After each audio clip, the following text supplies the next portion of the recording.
Takutnya bahwa kita tidak mengetahui apa yang terjadi di belakang hari tentang keadaan kita.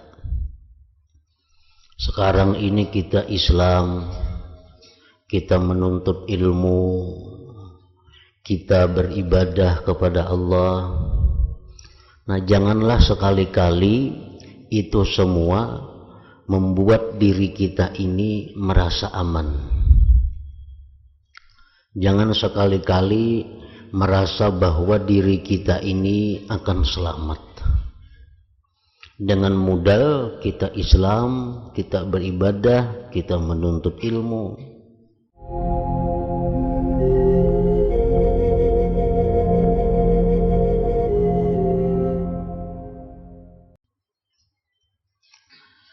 Adapun dari sisi khauf, takut, maka ketahuilah bahwa iblis itu beribadah kepada Allah selama 80.000 tahun menurut pendapat sebagian ulama.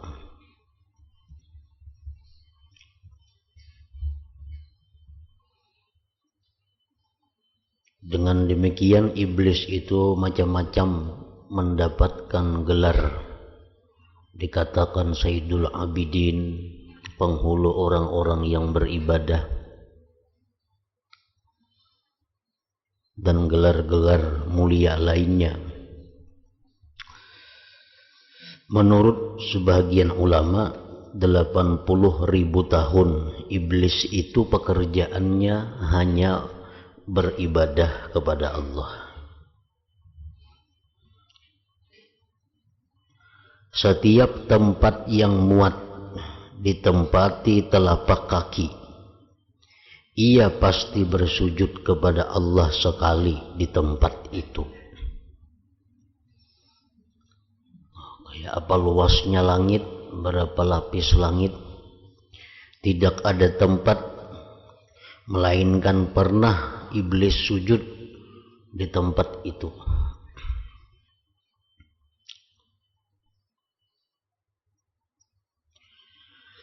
Lalu iblis itu meninggalkan perintah Allah hanya sekali saja. Iblis hanya meninggalkan perintah Allah hanya sekali saja, yaitu perintah untuk sujud kepada Nabi Adam alaihissalam. Iblis enggan. Iblis tidak mau sujud kepada Nabi Adam itu. Yang menyebabkan ia diusir oleh Allah dari menghadap di hadapan Allah. Ibadahnya selama 80.000 tahun dipukulkan ke wajahnya, dan ia dilaknat Allah sampai hari kiamat. Allah menyediakan siksa yang teramat pedih untuk iblis selama-lamanya. Nah, jadi cerita iblis ini hendaknya membuat kita takut kepada Allah. Takutnya apa? Takutnya bahwa kita tidak mengetahui apa yang terjadi di belakang hari tentang keadaan kita. Sekarang ini kita Islam, kita menuntut ilmu, kita beribadah kepada Allah. Nah, janganlah sekali-kali itu semua membuat diri kita ini merasa aman. Jangan sekali-kali merasa bahwa diri kita ini akan selamat. Dengan modal kita Islam, kita beribadah, kita menuntut ilmu. Nah, buktinya iblis yang sekian puluh ribu tahun beribadah kepada Allah dan hanya sekali meninggalkan perintah Allah, maka iblis diusir, iblis dilaknat dan mendapat siksa yang pedih. Kalau kita bandingkan modal ibadah kita dengan apa yang pernah dilakukan iblis, maka ibadah kita ini dianggap kadada artinya. Umur kita aja berapa tahun ada, dan ibadah kita pun kada setiap waktu, kada setiap jam. Sampai-sampai diriwayatkan bahwa Rasulullah sallallahu alaihi wasallam pernah melihat malaikat Jibril alaihi salam bergantungan pada kelambu Ka'bah sambil berteriak-teriak meratap Jibril di depan Ka'bah. Wahai Tuhanku, janganlah kiranya engkau merubah namaku dan jangan mengganti jisimku, sebagaimana yang dilakukan Tuhan kepada iblis itu. Nah, Jibril orang yang dekat, sangat dekat dengan Allah. Jibril penghulu malaikat. Jibril pun kadang merasa pasti bahwa dia itu selamat. Bahkan Jibril seringkali menangis kepada Allah, minta, memohon kepada Allah agar jangan disamakan nasib seperti iblis itu. Nah, jadi kita melihat demikian sangat jauh daripada merasa aman, sangat jauh merasa pasti masuk surga, sangat jauh merasa bahwa kita pasti selamat. Karena itu kita disuruh untuk selalu takut kepada Allah. Tidak bisa lepas takut kita itu kepada Allah. Rasulullah sallallahu alaihi wasallam dijelaskan beliau sudah dijamin oleh Allah pasti masuk surga. Ada sahabat-sahabat tertentu yang dijamin masuk surga. Yang menjamin ini bukan manusia, bukan guru. Yang menjamin ini bukan orang wali. Yang menjamin ini Allah Ta'ala. Allah Ta'ala yang menjamin bahwa Nabi kita itu masuk surga pasti. Allah Ta'ala yang menjamin sahabat-sahabat tertentu itu masuk surga pasti. Tetapi mereka tetap takutan kalau kada selamat. Apakah mereka itu kada percaya dengan jaminan Allah? Masih takutan. Maka Allah sudah menjamin ini masuk surga, ikan mati itu pasti. Kenapa takutan masih? Nah, mereka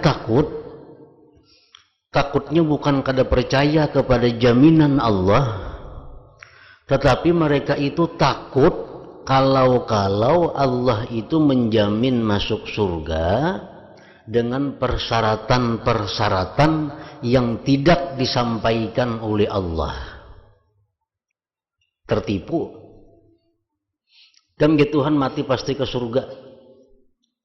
Percayaan itu. Cuma bukan membuat mereka itu lapang, bukan membuat mereka itu aman. Kenapa? Karena khawatir kalau Allah tuh ada menyembunyikan syarat-syarat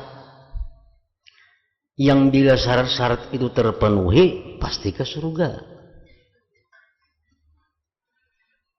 Macam orang promosi pulsa, beli pucir ini, beli kartu ini gratis, nelpon 24 jam. Nukar isi nukar, sekali dipakai bayar juga. semenitnya 700, semenitnya 500, maka promosinya gratis 24 jam. Oh, sekalinya ada syaratnya halus tulisannya. Tulisannya gratis 24 jam, imbah dipakai 10.000 maka dahulu. Nah, jadi imbah memakai pulsa 10.000 hanya gratis 24 jam. Syaratnya itu halus beberapa kelihatan. Nah, mun tertipu dengan itu kada berdusta kada nang produksinya itu bujur aja. Gratis 24 jam. Tapi imbah memakai 10.000. Amun kada dipakai 10.000 larang pada nang biasa bayarnya. Nah, itu contohnya nabi-nabi itu takutan. Malaikat-malaikat itu takutan kepada Allah, walaupun sudah dijamin oleh Allah masuk surga, tetap takutan. Kenapa? Kalau ku ada syarat-syarat nang halus nang ada kelihatan tadi nah nang Allah kadang menyampaikan. Nah, itu jaminan Allah. Apalagi misalnya ada manusia nang menjamin kita masuk surga kita mati, kita masuk nang ginnya ini itu kalau ada napa-napanya. Allah Ta'ala aja menjamin Nabi ke surga, Nabi takutan, apalagi manusia, apalagi umpamanya ada guru yang menjamin bila mengaji lawan aku masuk surga mati. Nah, bila berselaman doa aku aja guru ke surga mati, jangan percaya nang bepingkut lawan itu. Bujur ya berselaman lawan guru tuh bisa ke surga mati, amun takwa kepada Allah. Namunnya kada takwa 10.000 kali berselaman tetap dihukum Allah. Nah, jadi ada syarat-syarat yang tersembunyi yang dikhawatirkan itu. Contohnya yang kayak iblis tadi. Siapa menyangka iblis itu dilaknat? Melihat kelakuannya yang kada satu umat 80.000 tahun. Kada pernah menentang Allah, kada pernah sedikit pun maksiat kepada Allah. Nah, sekalinya beberapa kali iblis itu menentang Allah, langsung dicurit, langsung diusir, dikutuk dan disiksa selama-lamanya. Nah, kemudian lagi Nabi Adam sallallahu alaihi wasallam. Nabi Adam itu adalah pilihan dan Nabiullah Adam Nabi yang diciptakan Allah tanpa melalui kandungan itu. Adam ini satu-satunya makhluk Allah yang diciptakan luar biasa istimewanya.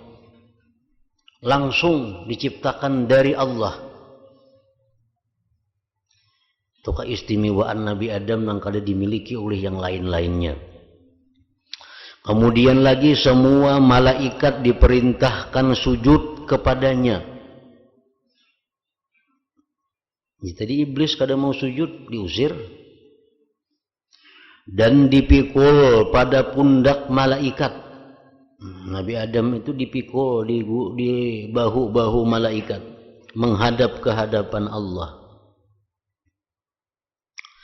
Lalu ia Adam tadi makan sekali yang tidak diizinkan Allah. Sekali aja Adam itu berbuat salah lawan Tuhan. Jadi Tuhan kan jangan mendekat pohon ini. Itu jangan makan pohon ini. Buah itu jangan dimakan. Sekali itu Adam melanggar. Sehingga diserukan, ingatlah, tidak boleh menghadapku orang yang mendurhakaiku. Dan Allah memerintahkan para malaikat yang memikul tempat duduk Adam supaya Adam dibawa turun dari langit yang satu ke langit yang lainnya sehingga diletakkan di bumi. Allah tidak menerima tobat Adam menurut satu riwayat sampai ia menangis selama 200 tahun. Adam menjadi hina dan mengalami bala yang besar sekali. Juga keturunannya ketimpalan dosa Adam selama-lamanya. Nah, itu muamalah Allah kepada makhluk. Muamalah Allah kepada manusia. Ada manusia-manusia yang istimewa ini nah. Sekali berbuat salah langsung ditindak oleh Allah dengan tindakan yang keras. Iblis tadi contohnya. Nabi Adam contohnya, sekali berbuat salah curit. Nah, Allah bisa dan mau berbuat demikian. Nah, di lain sisi Allah mau juga berbuat nang orang maksiat dimaafkannya, orang berbuat maksiat sekali dua kali dimaafkannya, 1000 kali maksiat dimaafkannya, mau juga Tuhan kan itu. Tetapi bila kita memandang perbuatan Tuhan kepada iblis, perbuatan Tuhan kepada Nabi Adam, itu membuat kita takut.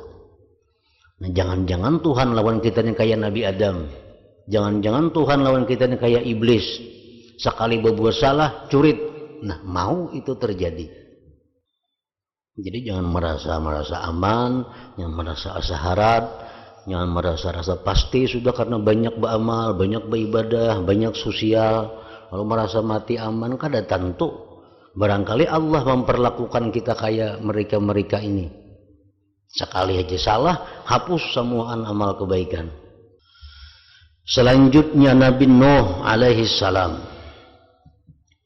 Nabi Nuh itu adalah tetua para Rasulullah. Seorang nabi yang memikul beban menyampaikan agama yang sangat berat. Ribuan tahun para Nabi Nuh berdakwah. Hanya berapa puluh ada yang umpat. Padahal macam-macam sudah mukjizat keluar. Ke ini, ke itu mukjizat. Ada sampai 100 nang beriman.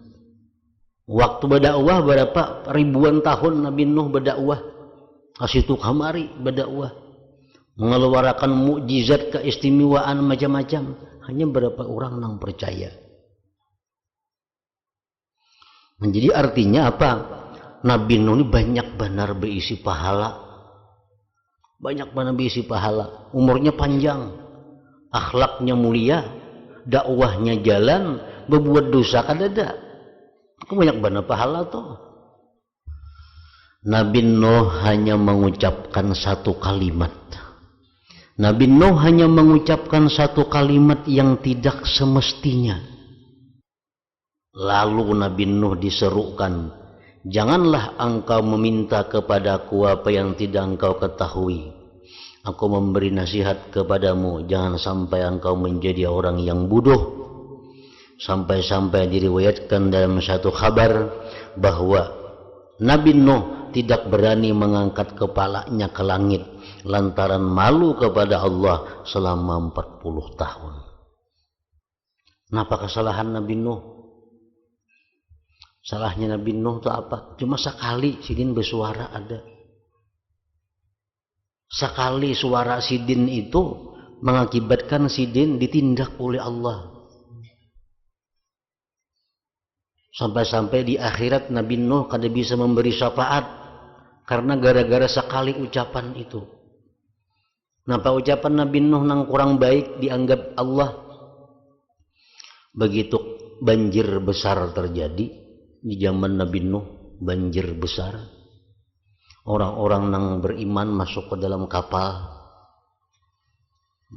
Anak Nabi Nuh ada saikung Kan'an nang kada beriman.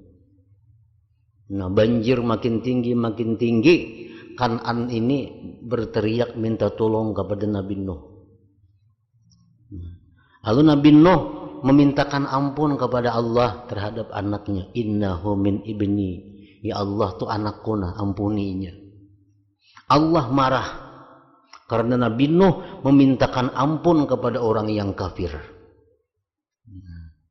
Padahal Nabi Nuh itu karena naluri manusia sebagai anak. Sidin selaku ayah tentu kasihan anaknya kelupuk-kelupuk, anak lamas. Lalu Nabi Nuh hendak menyelamatkan anak Sidin itu. Memintakan ampun kepada Allah. Hanya satu kalimat ucapan Nabi Nuh itu memintakan ampun kepada anaknya. Nabi Nuh diberi tindakan oleh Allah, tindakan yang keras. Jadi mendoakan orang kafir itu dengan doa yang sifatnya keselamatan, doa sifatnya kebahagiaan, mendoakan orang kafir dengan rahmat, syafaat, berkah, itu adalah sesuatu yang dilarang. diharamkan. Ada orang kafir misalnya kawan bisnis, ada Cina orang kafir. Lalu si orang kafir ini bepengantinan. Nah kita memberi hadiah, ngaran kawan, langganan, kawan memberi hadiahnya itu kada jadi masalah, kada dilarang memberi hadiah kepada orang kafir itu. Tetapi bila dalam hadiah itu disertai ada ucapan semoga berbahagia, nah itu nang kada boleh. Kada boleh. Mendoakan orang kafir itu berbahagia berarti kita senang dengan kekafirannya. Kada boleh itu. Semoga berbahagia, panjang umur maginnya, berarti supaya panjang maksiatnya. Memberinya hadiah itu kada jadi masalah. Nah, mendoakan itu nah. Jadi orang-orang kafir itu hendak mendoakan juga, doakan semoga dapat hidayah. Itu aja. Beri hadiah. Orang kafir ada kawin, semoga dapat petunjuk Allah Ta'ala. Nah Yohan itu ada bapak. Mau selamat berbahagia itu kada boleh. Nah Nabi Nuh gara-gara mengucapkan angka itu, pada sekali aja juga ditegur oleh Allah. Juga Nabi Ibrahim Khalilullah alaihi salam, ia tidak pernah berdosa. Nabi Ibrahim Khalilullah, kekasih Allah, tidak pernah berbuat dosa kecuali hanya sekali. Nabi Ibrahim hanya sekali sepanjang umur sidin berbuat sesuatu yang dianggap salah. Napa kesalahan Nabi Ibrahim yang dianggap salah tuh? Padahal sidin itu bukan karena sesuatu kesengajaan, cuma karena sebagai manusia, karena sebagai anak mendoakan ayahnya. Allahumma ghfir li abi, ya Allah ampunilah abah ulun. Pada abahnya kafir. Maka seringkali Nabi Ibrahim takut dan merendahkan diri sambil meratap, demi Tuhan yang sangat aku inginkan memberikan ampun kesalahanku kelak di hari pembalasan amal. Hingga diriwayatkan bahwa Nabi Ibrahim menangis karena sangat takut. Lalu Allah Ta'ala mengutus malaikat Jibril untuk mengatakan kepada Ibrahim, hai Ibrahim, apakah engkau pernah melihat ada kekasih menyiksa kekasihnya dengan api?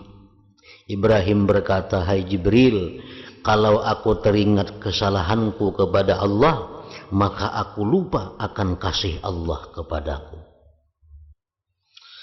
Kemudian lagi Nabi Musa bin Imran, Nabi Musa alaihi salam, ia tidak pernah berdosa kecuali hanya sekali juga,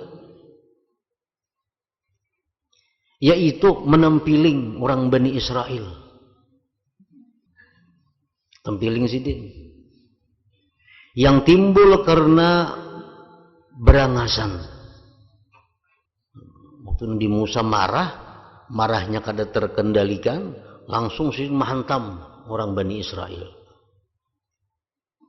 Nah, gara-gara itu berapa kali saja Nabi Musa takut dan merendahkan diri memohon ampun, seraya mengucap, wahai Tuhanku, aku telah menganiaya diriku, semoga engkau berkenan mengampuni dosaku.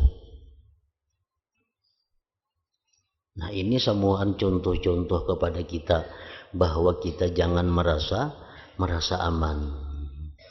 Jangan mau biasa kali ya berbuat dosa, jangan. Paling-paling berapa kali ada berbuat dosa, apalagi orang-orang yang sekali aja berbuat dosa, mereka ketakutan kepada Allah. Karena melihat contoh-contoh dahulu banyak, begitu sekali berbuat dosa dicoret oleh Allah, ditindak oleh Allah. Kemudian di zaman Nabi Musa ada seseorang bernama Bal'am bin Ba'ura yang kalau memandang langit bisa melihat aras.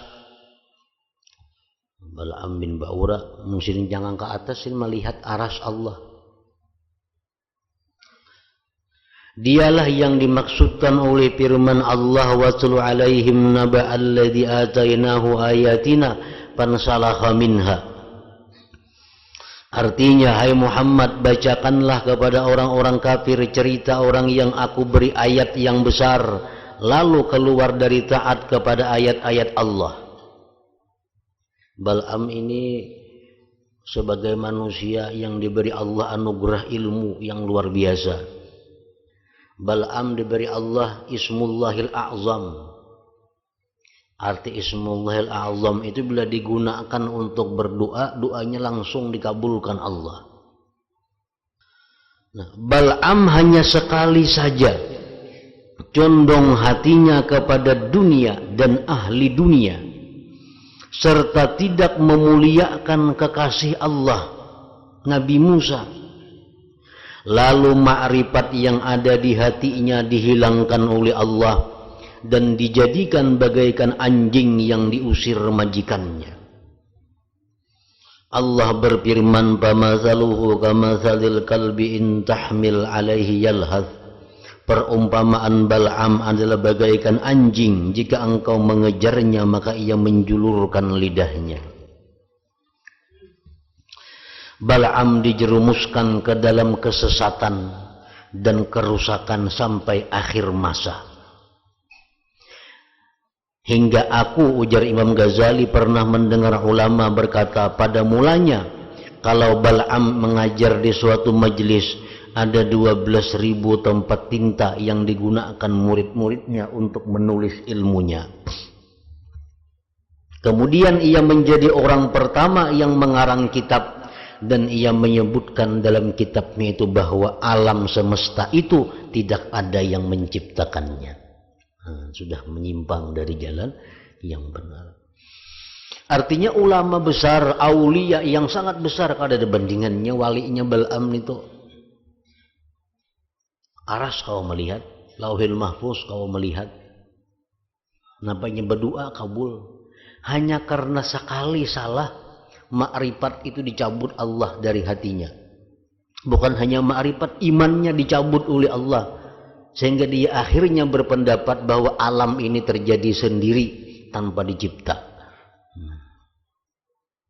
Apa kesalahan Bal'am? Nang sekali itu hanya kecenderungannya kepada dunia dan orang-orang yang cinta dunia dan tidak memuliakan kekasih Allah. Macam-macam kisah tentang Bal'am ini. Ada yang mengatakan bahwa Bal'am ini hidup di satu kampung, yang di kampung itu banyak orang-orang maksiat kepada Allah. Di kampung ini banyak orang-orang yang menentang Allah. Nabi Musa nya sama lawan Nabi Musa. Nabi Musa diperintah Allah untuk memerangi kampung Bal'am itu, karena kampung itu kada taat kepada Allah. Orang kampung ini tahu Bal'am ini doanya kabul. Datang tokoh-tokoh kampung nang maksiat lawan Bal'am. Nah, wahai Bal'am, ini Nabi Musa yang menyerang kampung kita. Coba berdoa lawan Tuhan supaya kalah Nabi Musa itu lawan tentaranya. Jangan sampai menang melawan kita. Bal'am kada kau mendoakan Nabi Musa tuh Nabi. Ada boleh aku mendoakan Nabi supaya kalah. Orang wali tahu itu. Nah, orang kampung ini tahu kelemahannya Bal'am. Di mana kelemahannya Bal'am? Bal'am ini kadang-kadang lawan bini.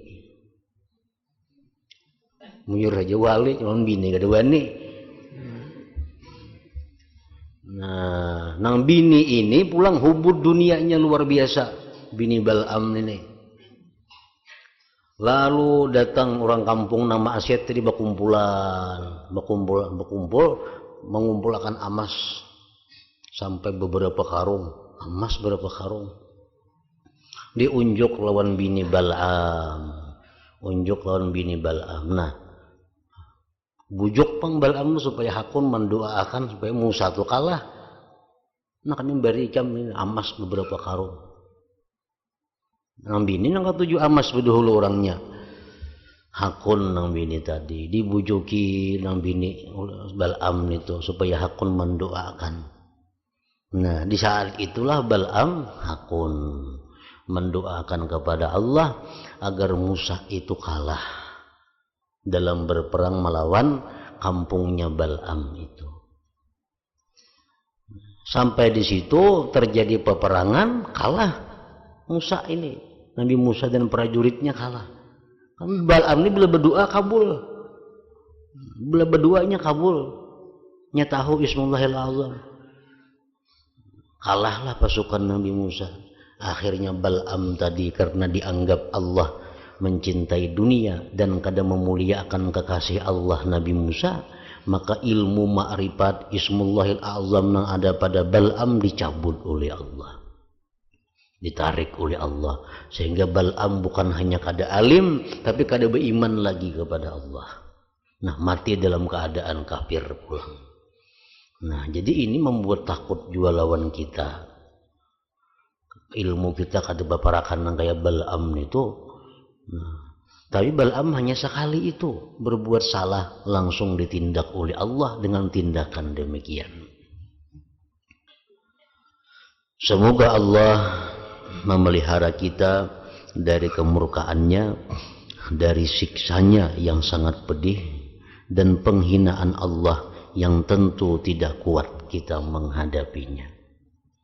Nah, kini kita tahu bahwa Allah tuh macam itu perbuatannya. Karena Allah tuh kadang-kadang menekan.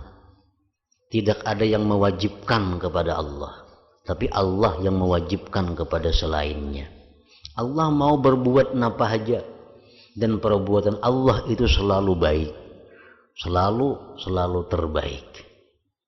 Kayak apapun Allah memperbuat, Allah menghendaki itu pasti baik, dan kada ada kawan yang melawannya. Ada orang yang kayak tadi, kalau kita bayangkan melihat iblis tuh berapa tahun beribadah, hanya sekali sudah dicurit. Nabi Adam begitu mulianya diciptakan Allah dengan kudratnya langsung. Malaikat disuruh sujud lawan Nabi Adam, hanya memakan buah sabiji kada sawat, nang dilarang memakannya langsung diusir dari surga. Nah, Allah bisa berlaku demikian kepada kita. Nah, di lain sisi tadi Allah banyak juga berlaku pemurah. Ada orang yang membunuh sekian ratus orang, diampuni Tuhan aja.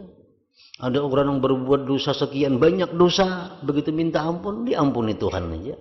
Nah, kita kada tahu Allah menghadapi kita dengan yang mana. Apakah Allah menghadapi kita dengan sisi seperti Allah menghadapi iblis, menghadapi Adam? Atau Allah menghadapi kita dengan sisi seperti Allah berbuat pemurah kepada hamba-hamba yang maksiat itu, kita kada tahu. Nah, oleh karena itu membuat kita takut kepada Allah. Jangan merasa aman. Kayak apapun keturunan kita, kayak apapun modal ibadah kita, kayak apapun banyaknya sedekah kita, jangan merasa aman. Mendibandingkan kebaikan kita itu kada baparakan lawan kebaikan-kebaikan orang dahulu yang telah ditindak oleh Allah Subhanahu wa ta'ala.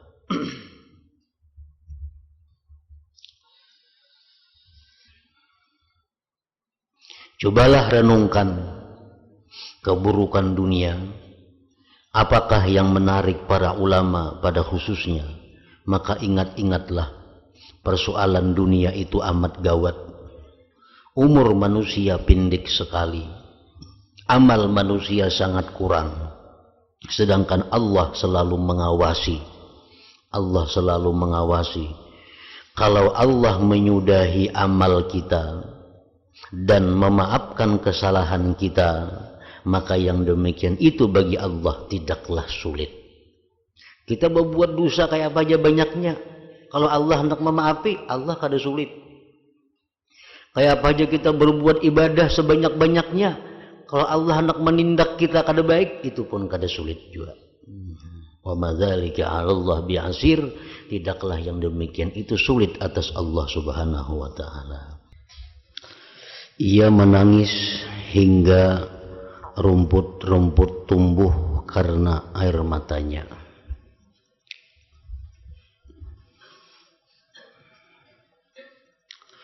Daud meratap, wahai Tuhanku, apakah engkau tidak mengasihani tangisku dan merendahku? Ada jawaban dari Allah, hai Daud, engkau lupa dosamu dan ingat tangismu. Allah tidak mau menerima tobat Daud selama 40 hari. Ada yang mengatakan 40 tahun.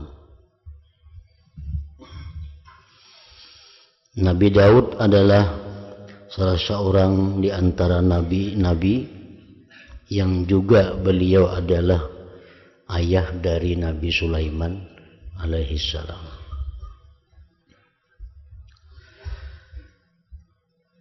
Karena berbuat satu kesalahan sepanjang hidup, Nabi Daud itu hanya sekali berbuat dosa. Walaupun dosa itu boleh dikatakan tidak dosa bagi orang-orang biasa, tapi karena ini seorang nabi, lalu itu dianggap satu dosa. Satu kali Nabi Daud seumur hidup berbuat dosa itu, maka Allah marah. Dalam kemarahan Allah itu 40 tahun Nabi Daud tidak dihiraukan oleh Allah. Nabi Daud menangis, meratap sampai tumbuh rumput karena air matanya. Apa kesalahan Nabi Daud itu? Menurut pendapat para ulama, yang dianggap salah dari Nabi Daud itu adalah beliau meminta kepada salah seorang prajuritnya untuk menceraikan istrinya agar bisa dikawini oleh Nabi Daud alaihissalam. Prajurit Nabi Daud itu ada yang mengatakan namanya Uria, mempunyai istri yang cantik, dan Nabi Daud ingin kepada istrinya itu. Lalu Nabi Daud minta kepada prajurit itu agar istrinya itu diceraikan karena beliau ingin mengawininya. Nah, Allah marah karena itu. Karena pada waktu itu Nabi Daud sudah mempunyai 99 orang istri. Hendak menggenapi 100. Lalu Sidin minta tadi kepada prajurit untuk menceraikannya supaya bisa dikawini. Nah, itu pendapat salah seorang ulama. Dan itu dianggap satu dosa yang berat, dianggap satu kesalahan oleh Allah. Oleh karena itu Nabi Daud ditegur oleh Allah sampai-sampai beliau menangis selama 40 tahun karena satu kesalahan tadi. Ada juga pendapat yang lain mengatakan kesalahan Nabi Daud itu adalah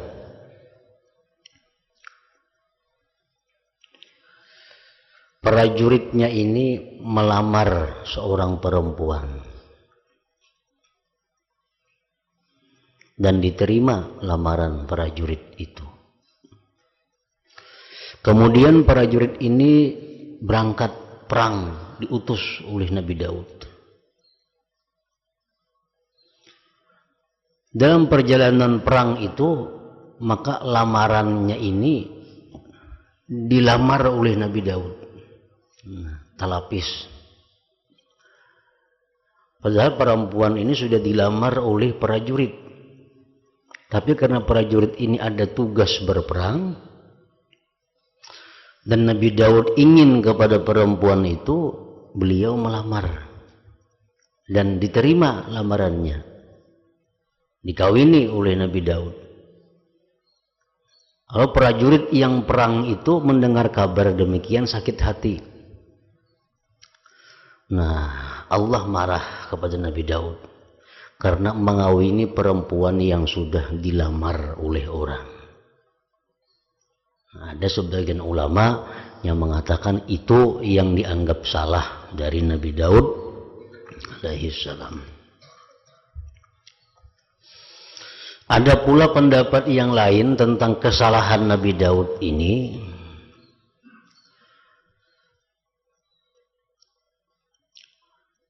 Seorang perempuan yang dihendaki Nabi Daud itu ternyata sudah punya suami. Nah, seorang perempuan yang dikehendaki Nabi Daud itu sudah punya suami. Suami perempuan itu adalah prajurit Nabi Daud yang dikirim berperang. Dikirim berperang. Ternyata prajurit Nabi Daud ini kalah dalam perang melawan orang kafir. Dan si prajurit itu mati. Serta prajurit lainnya banyak mati, termasuk prajurit yang mempunyai istri yang dikehendaki Nabi Daud itu. Nah, mendengar kabar bahwa prajurit si suami perempuan itu mati, Nabi Daud kada sakit hati. Kenapa? Karena bininya itu dihendaki oleh sidin. Nah, karena Nabi Daud ini kada sakit hati terhadap prajurit yang gugur fisabilillah itu karena ingin mengawini istrinya, Allah marah kepada Nabi Daud. Nah, itu beberapa pendapat ulama yang mendekati kebenaran tentang perkara Nabi Daud ini. Dan itu banyak kisah-kisah yang dikarang oleh orang-orang yang bukan Islam. Sehingga kita jangan mudah percaya tentang cerita-cerita Nabi Daud. Yang 3 perkara tadi itu paling mendekati kepada kebenaran. Ada pendapat lagi tentang kesalahan Nabi Daud ini, dan ini pendapat jangan dipercaya. Ada yang mengatakan bahwa Nabi Daud ini hendak kepada seorang perempuan. Ternyata perempuan itu istri prajuritnya. Kalau prajurit ini dikirim Nabi Daud berperang supaya mati, nyaman mengawini Nabi Daud lawan bini-bini itu, dikirim berperang pas mati prajuritnya. Nah, ini pendapat jangan dipercaya karena kada pantas seorang nabi berkelakuan seperti itu. Nah, jadi pendapat-pendapat tentang apa kesalahan Nabi Daud itu yang 3 macam di atas tadi yang mendekati kepada kebenarannya. Nah, padahal perbuatan Nabi Daud itu boleh dikatakan tidak berat, bahkan tidak dianggap satu dosa kalau yang melakukan itu orang-orang biasa. Tapi karena beliau ini nabi, itu dianggap sangat berat oleh Allah. Sampai-sampai Allah kadang menghiraukan Nabi Daud selama 40 hari atau 40 tahun tadi. Nah, demikianlah perbuatan Allah kepada seorang hambanya. Kadang-kadang Allah Ta'ala itu sangat teliti, kadang-kadang Allah itu sangat memperhitungkan, sehingga sekecil apapun kesalahan kita langsung ditindak oleh Allah. Sesuai dengan nama Allah Al-Muntaqim, yang maha menyiksa. Sesuai dengan nama Allah Ta'ala Ad-Dar, yang memudaratkan. Sesuai dengan nama Allah Al-Adlu, adil. Nah, kadang-kadang dengan nama-nama itu Allah Subhanahu wa Ta'ala menindak kita, menghukum kita, padahal kesalahan yang kita perbuat itu mungkin hanya satu kali. Nah, itu boleh dilakukan oleh Allah Subhanahu wa Ta'ala. Nah, oleh karena itu hendaknya kita takut kepada Allah terhadap dosa yang telah kita perbuat. Hendaknya kita takut kepada Allah terhadap kelalaian kita, walaupun itu kita anggap penting. Sebab Allah bisa menindak kita dengan satu kesalahan, walaupun itu kita lakukan hanya seumur hidup sekali, seperti contoh para nabi-nabi ini. Kemudian Nabi Yunus alaihi salam yang hanya sekali saja, Nabi Yunus ini sekali aja marah-marah tidak pada tempatnya. Nah, Nabi Yunus ini pernah seumur hidup sidin hanya sekali biasa marah nang bukan diperintah Allah marahnya. Kan marah itu ada marah billah, marah pada jalan Allah. Ini artinya marah yang diperintah Allah, itu berpahala marahnya. Nah, Nabi Yunus ini suatu hari pernah beliau marah, tapi marahnya itu bukan diperintah Allah. Lalu dipenjarakan Nabi Yunus di dalam perut ikan di dasar lautan selama 40 hari. Dihukum Nabi Yunus. Yunus memanggil-manggil, wahai Tuhanku, tiada Tuhan selain Engkau, Maha Suci Engkau. Aku ini termasuk orang yang zalim. La ilaha illa anta subhanaka inni kuntu minaz zalimin. Tasbih Nabi Yunus jar urang itu. Di dalam perut ikan itu Nabi Yunus membaca itu. La ilaha illa anta subhanaka inni kuntu minaz zalimin. Para malaikat mendengar suara Yunus. Ujar malaikat, mereka memohon, wahai Tuhan kami, suara itu adalah suara yang sudah kami kenal. Itu suara yang kami kenal, suara yang sudah kami tahu orangnya, Nabi Yunus, dari tempat yang belum kami ketahui. Tapi di mana orangnya? Allah Ta'ala berfirman, itu adalah suara hambaku Yunus. Lalu para malaikat memberikan syafaat, minta kepada Allah agar Nabi Yunus itu dibebaskan dari perut ikan. Meskipun begitu, namanya Nabi Yunus dirubah menjadi Dzannun, nama yang ada hubungannya dengan tempat yang ia dipenjarakan. Allah Ta'ala berfirman, faltaqamahul hutu wa huwa mulim falaula annahu kana minal musabbihin lalabitha fi batnihi ila yaumi yub'atsun. Artinya, lalu Nabi Yunus ditelan ikan, sedangkan ia dicela sebab berbuat sesuatu yang tidak pada tempatnya. Seandainya Yunus bukan termasuk golongan orang yang tekun bertasbih, niscaya ia tinggal di perut ikan itu sampai hari kiamat. Tapi karena Nabi Yunus bertasbih kepada Allah, maka Allah keluarkan beliau dari perut ikan itu.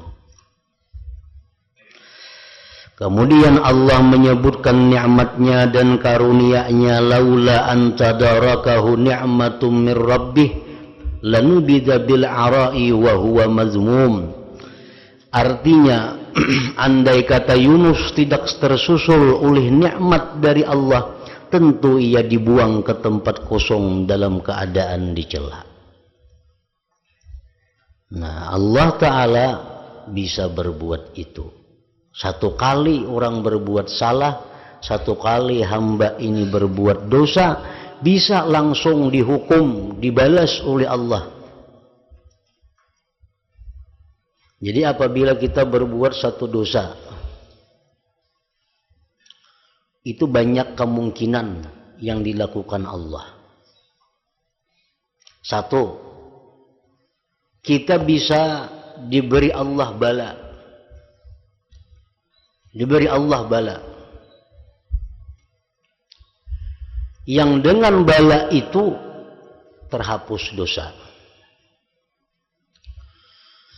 Ada orang yang berbuat dosa,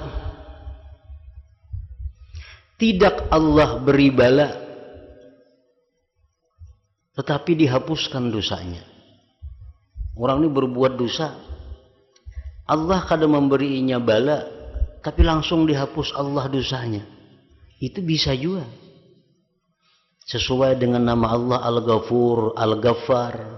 Allah mengampuni orang tanpa ada apa-apa. Ada orang yang berbuat dosa, dibiarkan oleh Allah. Dibiarkan sampai ia mati. Lalu di akhirat dia akan mengalami siksa. Nah, ini yang paling ditakutkan. Ini yang paling dikhawatirkan.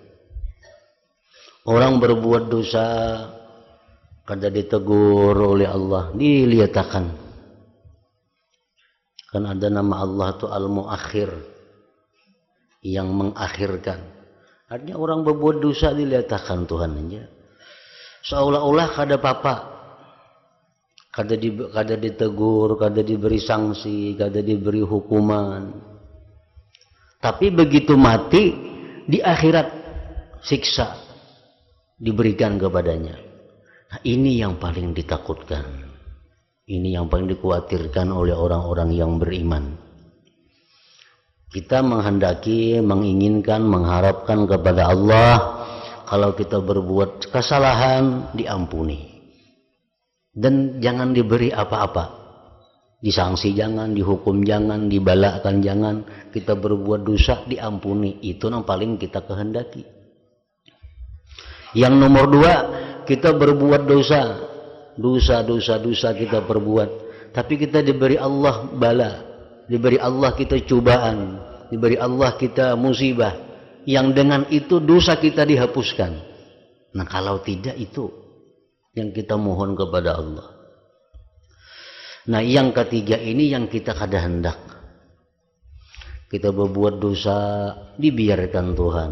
Kayaknya Tuhan sayang, modelnya. Nah, berbuat dosa ditambah Tuhan rezeki, berbuat dosa ditambah Tuhan pulang rumah sebuah diberi Tuhan, berbuat dosa ditambah Tuhan pulang bini seekor, berbuat dosa tambah Tuhan pulang rezeki, berbuat dosa tambah Tuhan pulang ini. Sekalinya kayaknya di akhirat kumpulannya. Nah, di akhirat timbul lagi menghadapi ular, timbul menghadapi kala, timbul menghadapi rantai, timbul menghadapi belenggu, timbul menghadapi api neraka. Nah, ini yang paling dikhawatirkan oleh orang-orang yang beriman.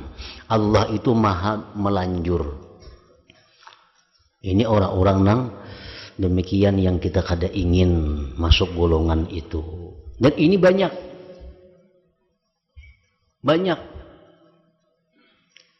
Seolah-olah inya disayangi Tuhan, seolah-olah inya dicintai Tuhan, berbuat dosa kada napa-napa, tambah sihat awaknya, tambah makmur kekayaannya, padahal dosanya makin banyak.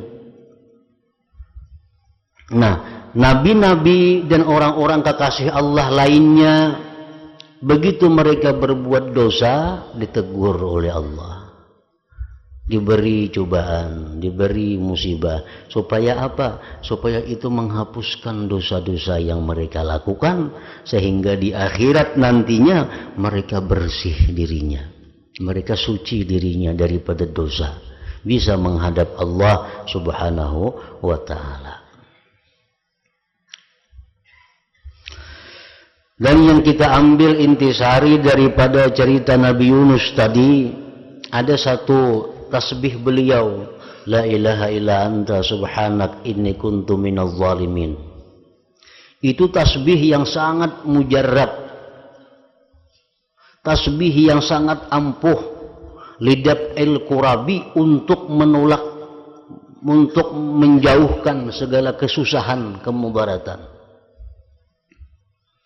Kita dalam keadaan susah, dalam keadaan payah, baik masalah ekonomi, baik masalah keluarga, baik masalah apa yang kita hadapi, menemukan jalan buntu. Nah, amalkan itu la ilaha illa anta subhanak inni kuntu minaz zalimin 41 kali.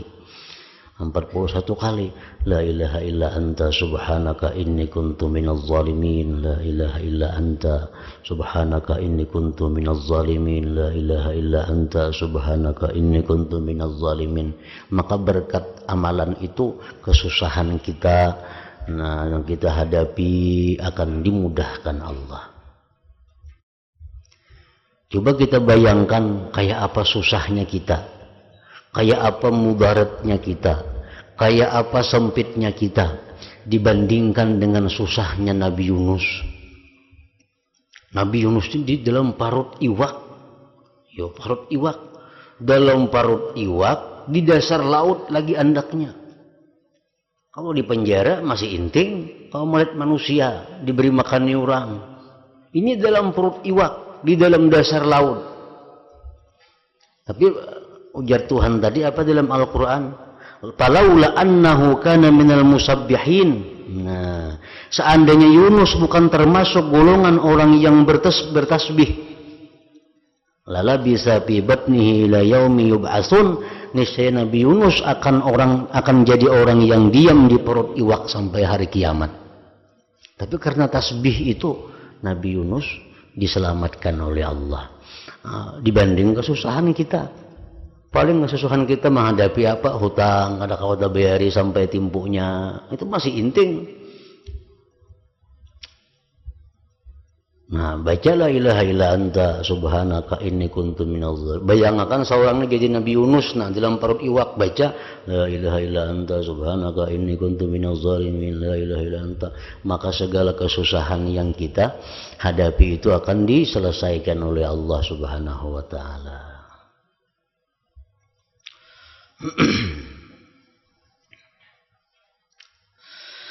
Perhatikanlah siasat ini, hai orang yang patut dikasihani. Perhatikanlah kisah-kisah itu. Kisah Nabi Ibrahim, kisah Nabi Musa, kisah Nabi Daud, kisah Nabi Yunus yang begitu mereka berbuat salah. Jangan berharap kita, jangan menganggap kita bila kau berbuat dosa aku diampuni Tuhan aja tanpa ada sanksi. Jangan berharap ke itu. Karena nabi-nabi begitu berbuat sedikit salah dihukum oleh Allah. Walaupun banyak juga orang yang berbuat dosa diampuni Allah kalau napa-napa, banyak juga. Tapi banyak juga orang yang berbuat dosa langsung disiksa, langsung dihukum. Dan banyak juga orang yang berbuat dosa karena hukumannya di akhirat. Nah, itu yang naudzubillah.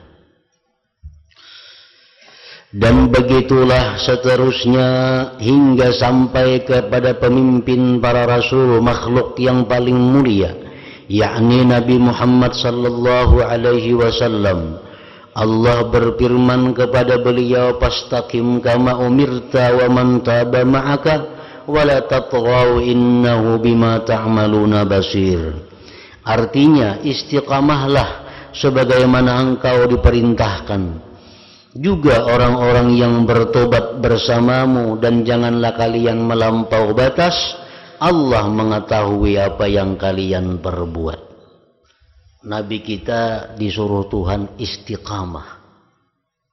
Begitu pula orang-orang yang beriman bersama Nabi, umat-umat beliau, kita nih, disuruh Allah istiqamah. Istiqamah itu asal katanya lurus. Lurus. Maksudnya macam-macam. Para ulama menafsirkan.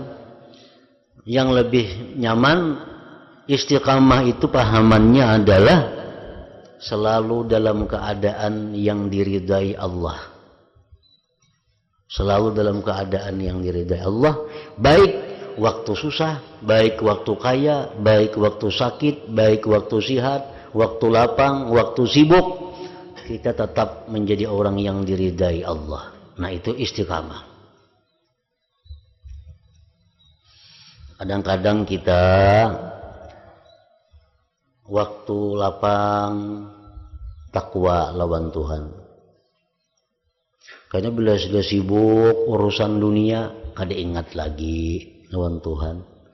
Sembahyang tertunda, amaliyah lain tertunda, wirid-wirid pengajian tertunda karena kesibukan dunia. Nah, ini nang kada istiqamah ngarannya. Orang istiqamah itu dalam keadaan sibuk, dalam keadaan kada sibuk, tetap inya beribadah kepada Allah. Dalam keadaan sihat, dalam keadaan sakit, dalam keadaan apapun, dia selalu berada dalam keridhaan Allah. Nah ini istiqamah. Istiqamah ini merupakan suatu karamat. Mun kita tuh kawa istiqamah, kita tuh wali ngarannya. Wali. Bila kawa istiqamah, kita tuh wali. Dan istiqamah itu lebih hebat dari karamat. Ada orang bisa berjalan di atas banyu. Ada orang bisa terbang kayak burung. Ada orang yang kalau hendak musafir berapa jam aja mata 2 menit sampai ke Banjarmasin. Ada orang yang berapa jam Buncilak sampai ke Makkah. Nah itu ngarannya apa? Khawarikul adat. Itu ngarannya adalah hal-hal yang menyalahi adat, menyalahi kebiasaan. Kan berjalan di atas banyu itu menyalahi adat ngarannya. Terbang menyalahi adat, mun burung ada apa-apa. Kalau manusia terbang menyalahi adat. Berapa jam Buncilak sampai di Banjar itu menyalahi adat, orang 4 jam hanya sampai.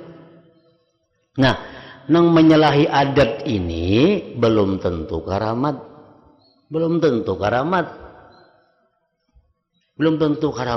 Kenapa? Karena orang-orang nang kada Islam pun bisa melakukan itu. Orang nang kada Islam tuh bisa berjalan di banyu. Orang nang kada Islam ada nang kawa terbang kayak kapal terbang, kayak burung. Orang nang kada Islam itu kawanya beberapa jam sampai ke Amerika bangunnya. Itu kawa orang kada Islam. Nah, jadi hal-hal itu belum tentu karamat. Yang dipastikan karamat itu adalah istiqamah. Karena istiqamah ini kada bisa dilakukan oleh orang yang bukan kekasih Allah. Makanya Nabi kita disuruh Tuhan istiqamah. Orang yang beriman disuruh istiqamah. Istiqamah ini yang paling hebat. Banyak contoh-contoh. Walaupun belum sampai istiqamah ngarannya lagi, tapi ini sudah contoh arahnya ke istiqamah. Ujar Nabi, siapa yang sembahyang berjamaah dan di belakang imam pulang, kada di hujung-hujung, kada masbuk artinya. Kawa berjamaah 40 hari. 40 malam. Rutin sembahyang berjamaah di belakang imam di saf pertama. Maka dia akan selamat dari api neraka dan selamat dari sifat munafik. Nah, ini hanya permulaan istiqamah. 40 hari 40 malam selalu sembahyang berjamaah itu sangat sulit dilakukan oleh orang-orang yang punya kesibukan duniawi atau orang-orang yang hatinya kada dibukakan oleh Allah. Di antara 1000 orang yang beriman mungkin hanya kawa dihitung lawan jari nang kawa 40 hari 40 malam kada pernah perai sembahyang berjamaah dan posisinya selalu di saf pertama. Nah, orang istiqamah itu macam itu. Ini sepanjang hidupnya. Itu contoh istiqamah. Nah, jadi orang istiqamah itu artinya orang yang selalu berada di jalan Allah dalam keadaan sibuk, dalam keadaan susah, dalam keadaan kaya, dalam keadaan lapang, selalu beribadah kepada Allah. Nah, ini karamat yang luar biasa. Karamat yang luar biasa. Rasulullah SAW diperintahkan Allah untuk mendapatkan istiqamah.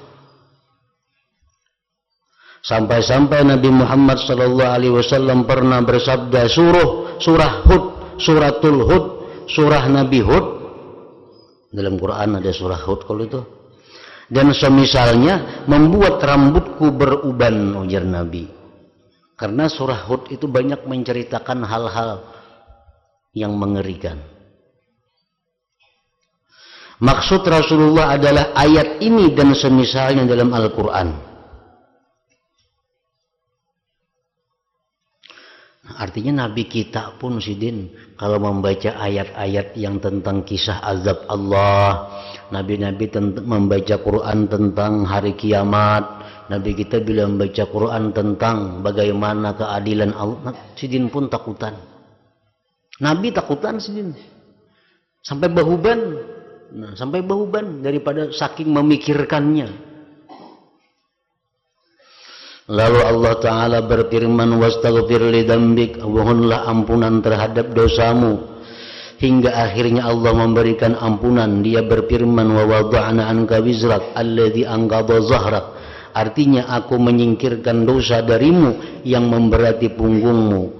Dan Allah Ta'ala berfirman, liyaghfira lakallahu ma taqaddama min dzambik wa ma ta'akhkhar. Artinya supaya Allah mengampunimu dosa yang telah engkau perbuat dan dosa yang engkau lakukan. Sesudah itu Rasulullah SAW kalau salat malam sampai bengkak telapak kakinya, para sahabat bertanya, apakah yang demikian itu terus engkau lakukan ya Rasulullah? Padahal Allah telah mengampuni dosamu yang telah lewat dan yang akan terjadi. Rasulullah bersabda, apakah aku ini tidak patut menjadi hamba yang senantiasa bersyukur kepada Allah?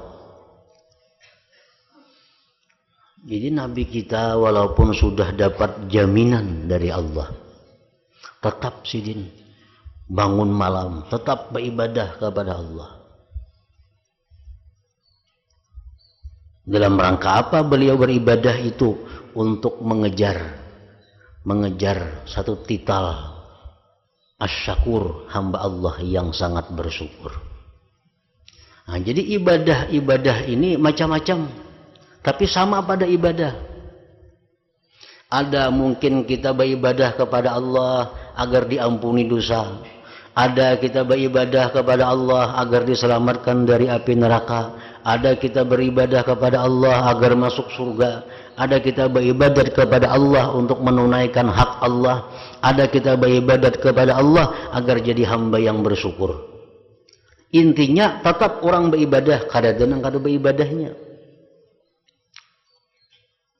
Nabi kita sebelum turun ayat yang menyatakan bahwa beliau sudah diampuni segala dosa, baik yang lalu atau yang akan datang, sebelum turun ayat itu beliau rajin beribadah kepada Allah. Turun ayat yang menyatakan bahwa beliau itu dijamin kada berdosa, tetap rajin beribadah. Kenapa aja sahabat? Aku aja Nabi hendak jadi orang yang bersyukur. Nah, jadi turunnya itu bukan melamahkan semangat beribadah, kada. Bukan melamahkan semangat. Belum ada turun ayat yang menyatakan bahwa beliau itu dihapus segala dosa, Nabi kita sangat rajin beribadah. Turun ayat dihapuskan dosa, Nabi kita kadang akan dijamah dosa, tetap sidin rajin, bahkan tambah rajin beribadah. Kenapa? Hendak jadi orang bersyukur sidin pulang. Kayak Nabi Isa alaihi salam, lewat jalan Nabi Isa, ada kan kisah tuh, ada batu bebenyuan di padang pasir panas, batu ini bebenyuan, menangis artinya batu. Nabi Isa dengan karamatnya, mukjizatnya bebandir lawan batu, wahai batu napa ika menangis? Aku takutan jar batu kalau pinagena aku jadi batu api neraka. Aku takut ujar si batu nih kalau pina jadi batu di api neraka sana. Ujar Nabi Isa, aku mendoakan lawan Tuhan bahwa ikam ini kada bakal di neraka. Didoakan oleh Nabi Isa, batu itu kada akan di neraka dan diterima Allah. Sampai ikam menangis, wahai batu jeung Nabi Isa, ikam sudah dijamin kada bakal ka neraka. Jalan Nabi Isa sekian bulan mengembara, bulik melewati pulang di batu untuk menangis masih batu nih tuh, padahal sudah dijamin kada bakal ka neraka nih. Nabi Isa sekian bulan berjalan, bulik bertahun-tahun batu terkaliwati pulang, nah masih basah batu masih menangis. Napa ikam batu ya Nabi Isa, ikam sudah dijamin kada bakal ka neraka. Nah ujar batu, nang dahulu itu aku menangis karena aku tangis takutan kalau pindah ke neraka. Tapi tangisan nang ini bukan tangisan takutan, tangisan karena bersyukur kepada Allah. Tetap menangis artinya. Nah, kalau imbah misalnya dijamin dari api neraka, ambung-ambung kesukaan kada macam itu. Nah, maka itulah orang-orang yang beriman mestinya. Dan beliau bersabda, Nabi kita, seandainya aku dan Isa bin Maryam disiksa lantaran apa yang diperbuat dua ini, niscaya kami disiksa dengan siksa yang belum pernah seorang pun merasakannya. Ya Nabi, amun Tuhan hendak menyiksa aku, hendak menyiksa Nabi Isa, niscaya siksanya itu siksa yang sangat pedih yang belum dirasakan oleh selainnya. Rasulullah sallallahu alaihi wasallam biasa salat malam dan menangis seraya mengucap a'udzu bi'afwik min 'ikabik wa biridhaka min sakhatika wa a'udzu bika minka la uhsi sana'an 'alaika anta kama asnaita 'ala nafsik. Artinya, aku berlindung kepada ampunanmu dari siksamu, aku berlindung kepada keridhaanmu dari kemurkaanmu, dan aku berlindung kepadamu dari siksamu. Aku tidak bisa menghitung pujian kepadamu sebagaimana engkau menjunjung zatmu. Nah, Rasulullah tetap segin malam bangun, tetap malam menangis, tetap malam berzikir, walaupun sudah nyata-nyata diampuni Allah. Selanjutnya para sahabat Rasulullah sallallahu alaihi wasallam yang merupakan sebaik-baik masa di lingkungan umat yang paling baik, yang nampak pada mereka hanya sedikit sekali bergurau, lalu turun ayat alam ya'ni lilladzina amanu an takhsha'a qulubuhum li dzikrillah. Artinya, apakah belum sampai waktunya bagi orang-orang yang beriman untuk khusyuk hati mereka karena zikrullah. Sahabat Nabi, manusia yang paling baik, generasi yang paling mulia adalah generasi para sahabat. Nah, sahabat orang yang hidup bersama-sama Nabi. Kadang-kadang sahabat itu ada bergaya, kadang-kadang sahabat itu ada bergurau. Turun ayat Allah. Apakah belum sampai waktunya bagi orang-orang yang beriman untuk khusyuk hati mereka karena zikrullah.